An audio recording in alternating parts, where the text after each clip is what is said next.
ஒன்றிய அரசு பட்ஜெட் தாக்கல் செஞ்ச உடனே அன்னைக்கு மாலையிலே தமிழகத்துக்கு என்னென்ன வரப்பு வந்திருக்கு என்று பார்க்கும்போது அது ஜீரோ பட்ஜெட்டாக இருக்கு.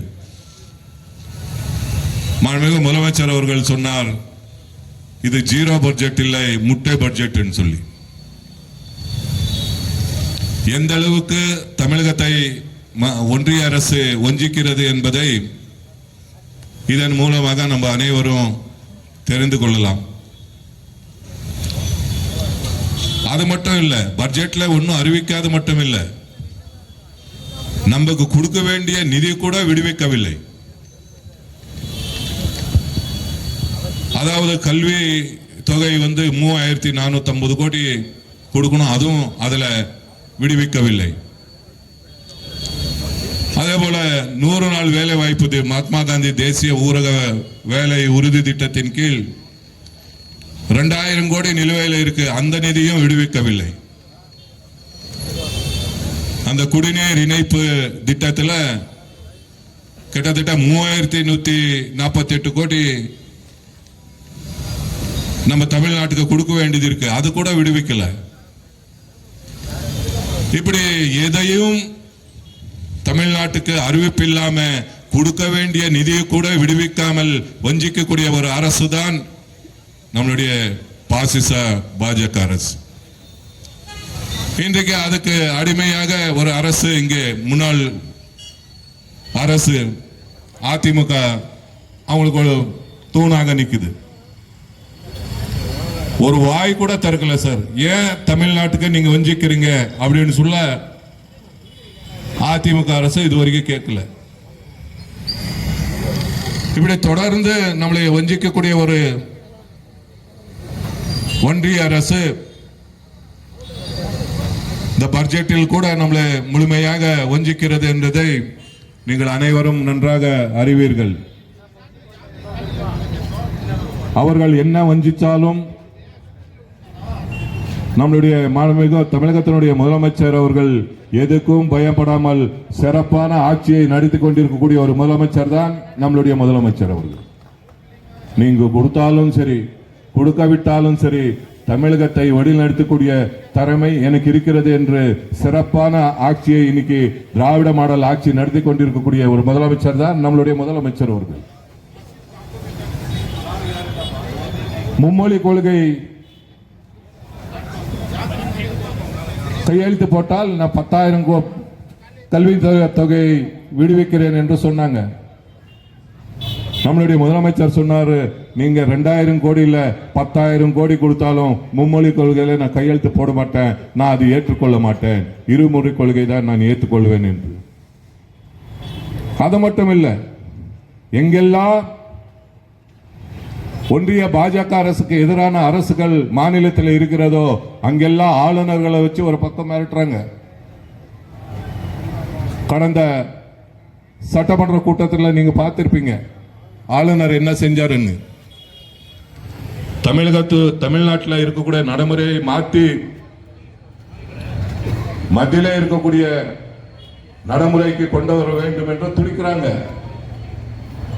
அது என்ன ஆனாலும் சரி, அதுக்கு நாங்கள் ஒத்துக்கொள்ள மாட்டோம் என்று சொன்ன உடனே சட்டமன்றத்திலிருந்து வெளிநடப்பு செய்கிறார் ஆளுநர். இப்படிதான் தமிழ்நாட்டுக்கு தொடர்ந்து வஞ்சிக்கிறாங்க. நம்ம ஒசூர்ல கூட ஒரு பெரிய இஷ்யூ ஓடிட்டு இருக்கு. இந்த SDRR, அதுக்கப்புறம் 844, இந்த அவுட்டர் ரிங் ரோடு எல்லாம் வருது. அது யார் ஆட்சியில கொண்டு வந்தாங்க? அதிமுக எடப்பாடி பழனிசாமி அவர்கள் முதலமைச்சராக இருக்கும் போதுதான் வந்துச்சு. மோடி அவர்கள் தான் அந்த திட்டத்தை கொண்டு வந்தாங்க. அன்னைக்கு தயாரிக்கப்பட்ட அந்த DPR மூலமா தான் இன்னைக்கு சாலையெல்லாம் செஞ்சுட்டு இருக்காங்க. இன்னைக்கு அன்னைக்கு விட்டுட்டாங்க.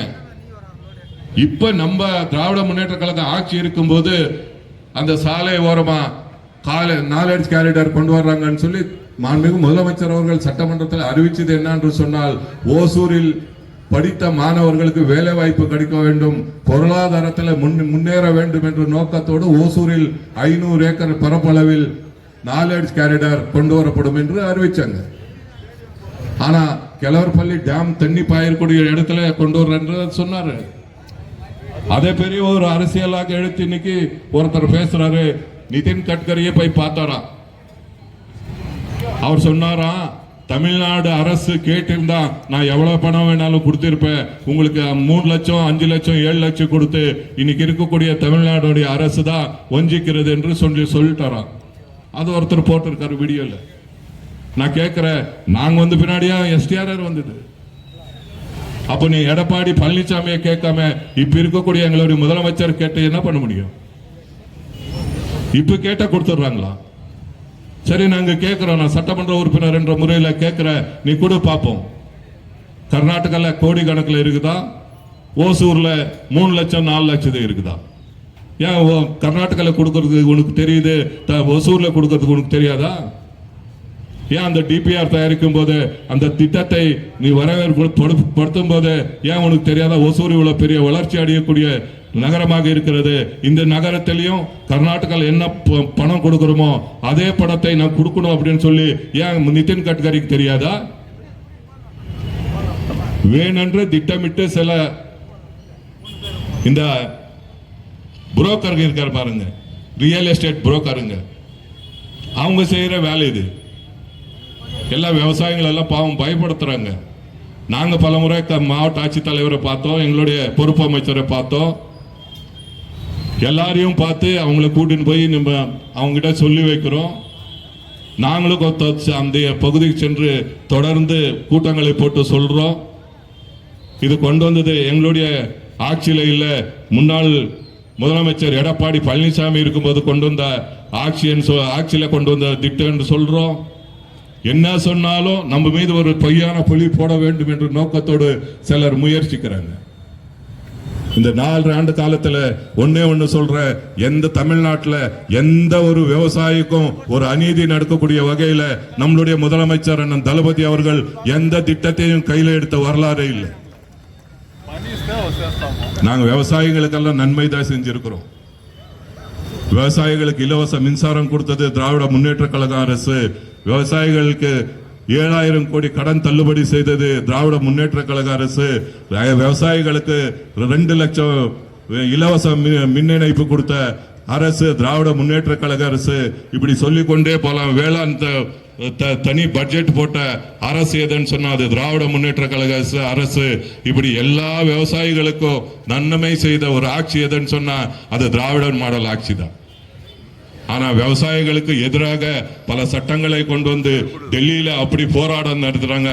ஒருத்தராவது ஒரு நாள் போய் ஒரு அமைச்சர் ஆகட்டும், ஒரு பிரதமர் ஆகட்டும், என்ன உங்களுடைய பிரச்சனை, ஏன் போராடுறீங்க, நான் இருக்கிற விவசாயிகளுக்காக, நீங்க போராட்டத்தை கைவிடுங்க அப்படின்னு சொல்லி ஒரு நாள் யாராவது போய் கேட்டாங்களா? பல ஆயிரம் பேர் இறந்தாங்க. பல மாதங்கள் போராட்டம் பண்ணாங்க. கடைசி வரை அவங்கள கண்டுக்கல. நாங்களாவது போராட்டம் பண்றதுக்குள்ள நாங்களே நேரடியாக களத்துக்கு சென்று உங்களுடைய பிரச்சனை என்ன, உங்களுக்கு விவசாய நிலம் எடுக்கக்கூடாது அவ்வளவுதானே, கண்டிப்பாக உங்களுடைய அனுமதி இல்லாம எந்த விவசாய நிலம் நாங்க எடுக்க மாட்டோம் என்று உறுதி அளித்து இருக்கக்கூடிய ஒரு அரசு தான் திராவிட முன்னேற்ற கழக அரசு. இது வேணும்னே அரசியல் பண்றாங்க.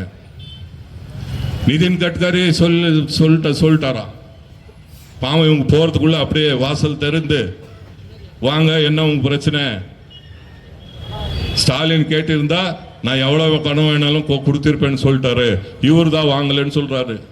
என்ன பொய்யான பிரச்சாரத்தை பண்றாங்கன்னு பார்க்கணும் கொஞ்சமாவது. அதனால யார் என்ன சொன்னாலும், எப்படிப்பட்ட கொம்பன் வந்தாலும், நம்மளுடைய மத சார்பற்ற முற்போக்கு கூட்டணி கண்டிப்பாக 200 தொகுதிகளில் வெல்லும். திராவிட முன்னேற்ற கழகத்தினுடைய தலைவர் அண்ணன் தளபதி மு.க. ஸ்டாலின் தான் 2வது முறையாக முதலமைச்சராக இந்த நாட்டை ஆளுவார் என்பதை இந்த நேரத்தில் தெரிவித்துக் கொண்டு, இந்த கண்டன ஆர்ப்பாட்டத்தின் மூலமாக நம்மளுடைய ஒன்றியத்தினுடைய பிரதமர் அவர்களுக்கு தெரிவித்துக் கொள்வது, தமிழ்நாட்டை வஞ்சிக்காத, தமிழ்நாட்டுக்கு கொடுக்க வேண்டிய அத்தனை நிதியும் உடனடியாக நீங்கள் விடுவிக்க வேண்டும் என்று கேட்டு இந்த நல்ல வாய்ப்புக்கு நன்றி சொல்லி நிறைவு செய்கிறேன். நன்றி, வணக்கம்.